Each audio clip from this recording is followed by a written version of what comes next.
Good afternoon, everyone. This is Tony from our Homestead Skills. I did suggest a little while back that I was wanting to make some more applesauce, and since I bought a fresh pork roast, I think I better get to it. Now, I did go to the grocery store and just bought a bag of Gala apples, and one bag has it has 10 apples here. So I've pulled out my handy dandy apple core or peeler, which tends to make my job a little bit easier. Now I'm just going to set this up. Will it stay there? Yeah, okay, that'll work there. The trick here is to set the apples, and sometimes they work better than others, and it usually depends on how crisp they are, is what I have found. So I'm going to, just get that to bite. And then I can just roll and let it work. And that is perfect. Now I'm going to cook these apples. So I'm going to start off by adding 1 cup of cold water. And I'll add more if need be. And I've got some lemon juice here, just to retain a bit of the color. And swirl that around. Get a knife. I'm going to try and remove most of the peel here. Okay. And just cut the slices and put them in the pot. Now these are going to cook, so they're good that they're small like that. Okay, we'll set the next one. These are setting beautifully. I'm quite pleased with this. Sometimes if the apples are too soft, they fall off that prong. But this is perfect. Okay.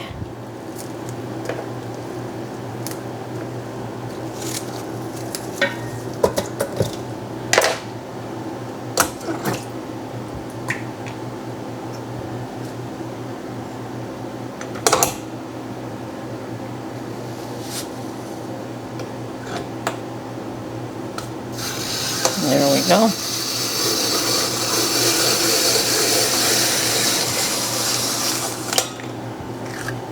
Now you can adjust these things so they don't cut slices for you, but I've always preferred to have the slices. So it would just peel at that point and core. But I'm going to make applesauce. The slices are just fine.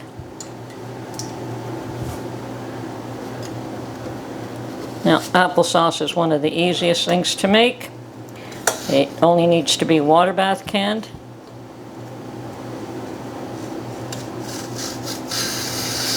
There we go.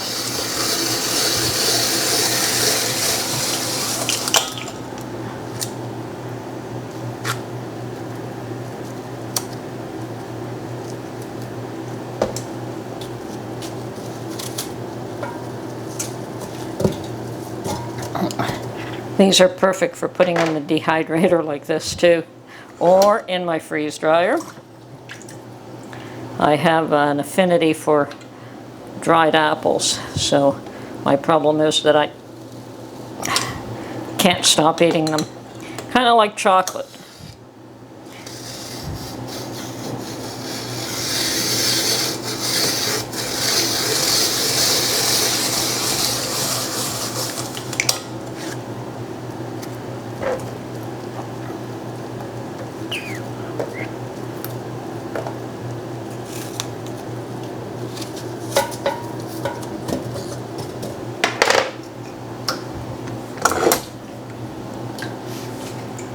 Now the straighter you put this on the core, the straighter it comes out.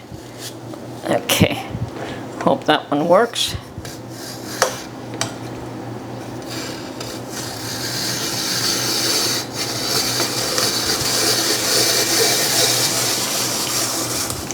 Perfect. So I'm just going to finish these off and then we'll get back to you. Okay? Okay, I finished peeling and coring, and I have my apples in a pot with a cup of water. Now, a cup of water is just a start. I don't know how much it's going to need.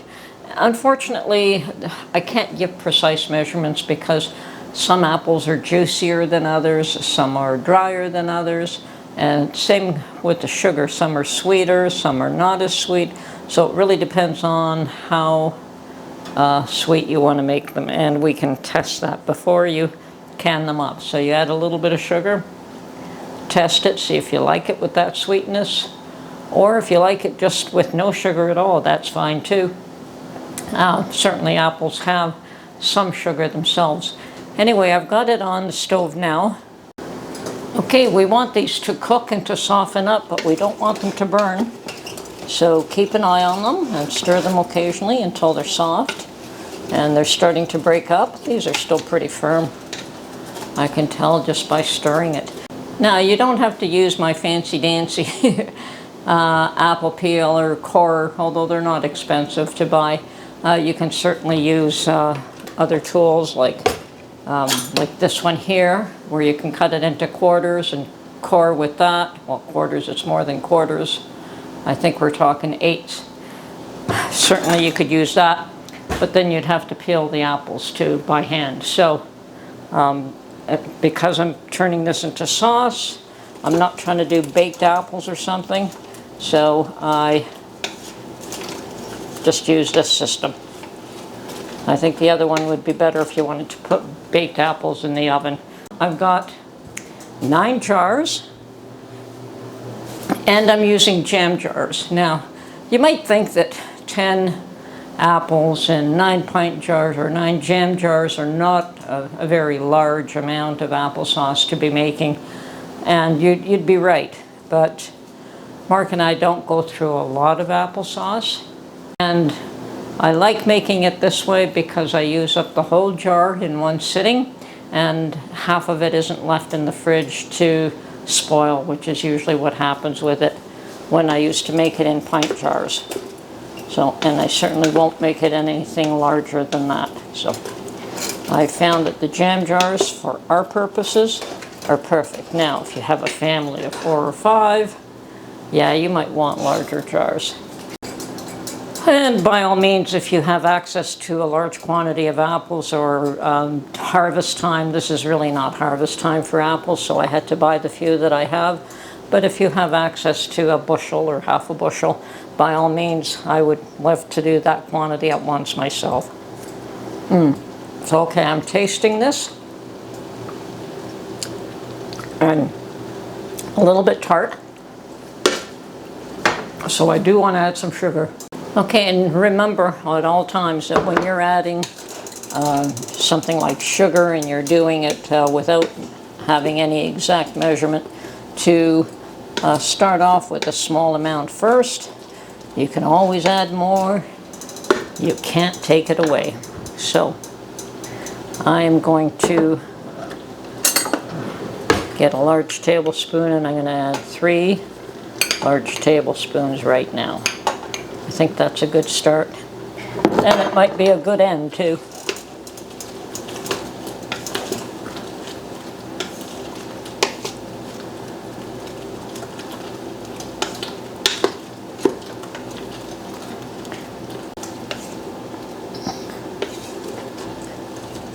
That's better. I think it needs another tablespoon of sugar. Okay.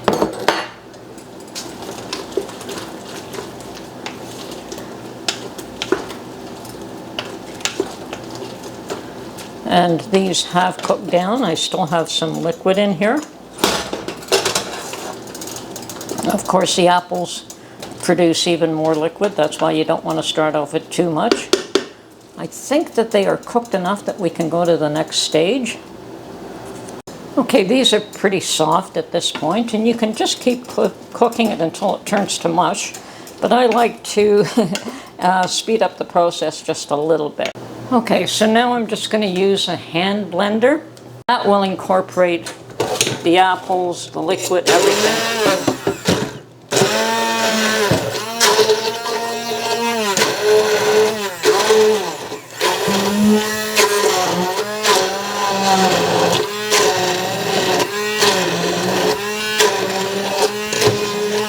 Now, if you have an electric mixer, You can use that as well. I don't have one, so this is what works for me.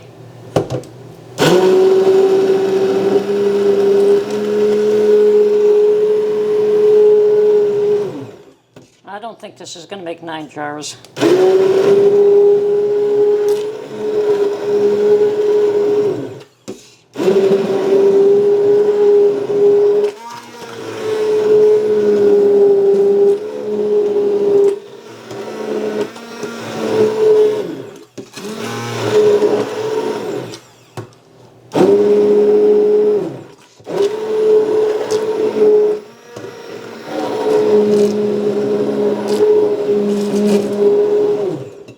There we go. We've got the perfect consistency now.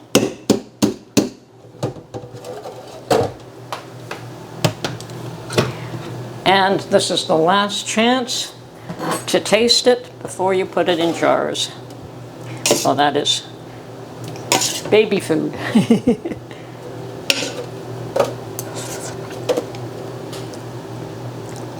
Oh yeah, that's sweet enough, definitely.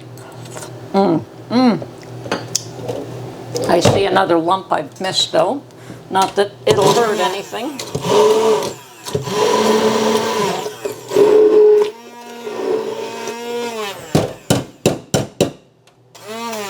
Okay, these are ready to be put in jars, and I don't know if you can see, but I have all my jars ready here. I have my lids ready. Let's get our canning funnels and start putting them together. Now, normally I would tell you to clean the rims with vinegar, but some people don't like the idea of cleaning the rims with vinegar when you're dealing with something like applesauce.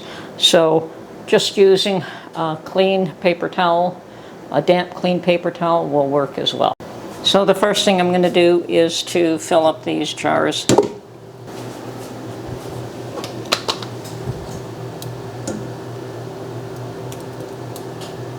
I think next time I better get 2 bags instead of just 1, but that's okay. At least we'll have enough applesauce for the next little while.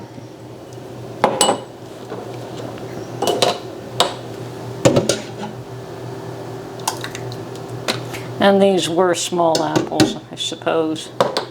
I'm disappointed at the quantity I got, but I guess it is what it is.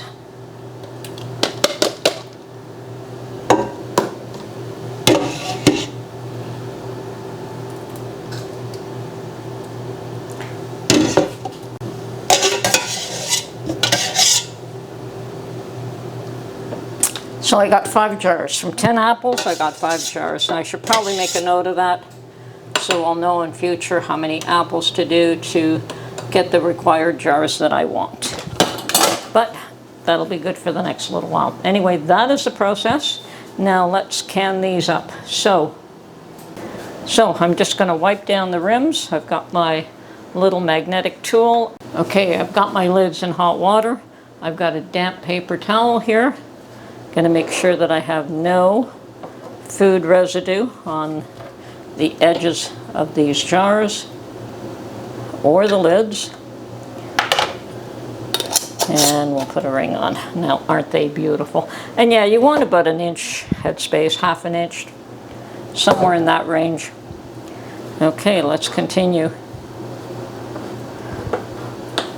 This is going to be a quick and easy job by the looks of things. Okay.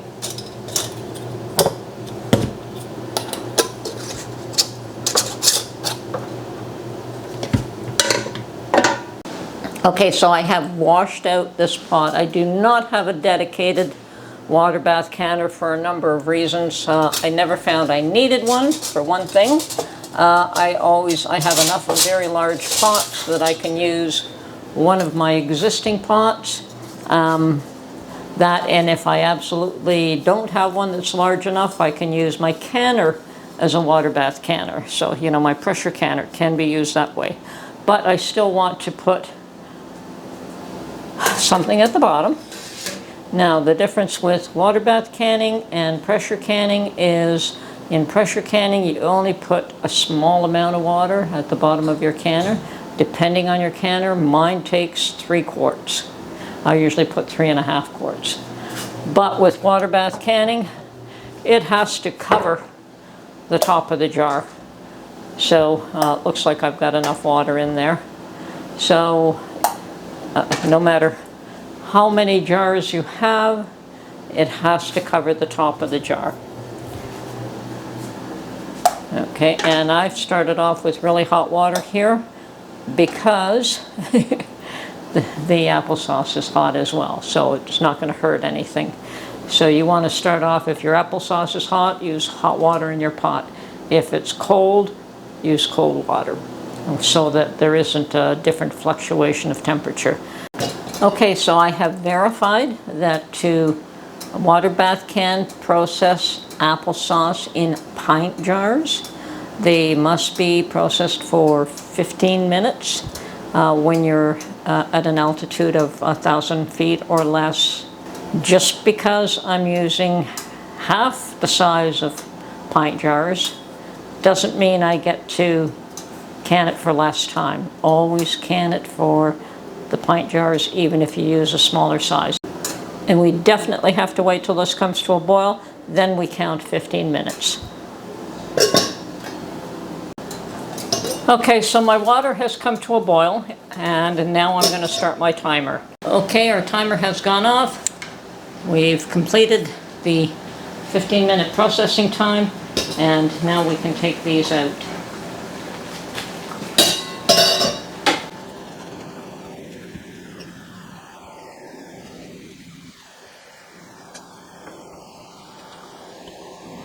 Okay, so after those have cooled and sealed, we take the rings off, and they're starting to seal there. You can hear the pop. Then we take the rings off and put them in our pantry. And so that's it for now. This is Tony from our Homestead Skills. Hope you enjoyed this video, and we'll catch you on the next one. Bye for now.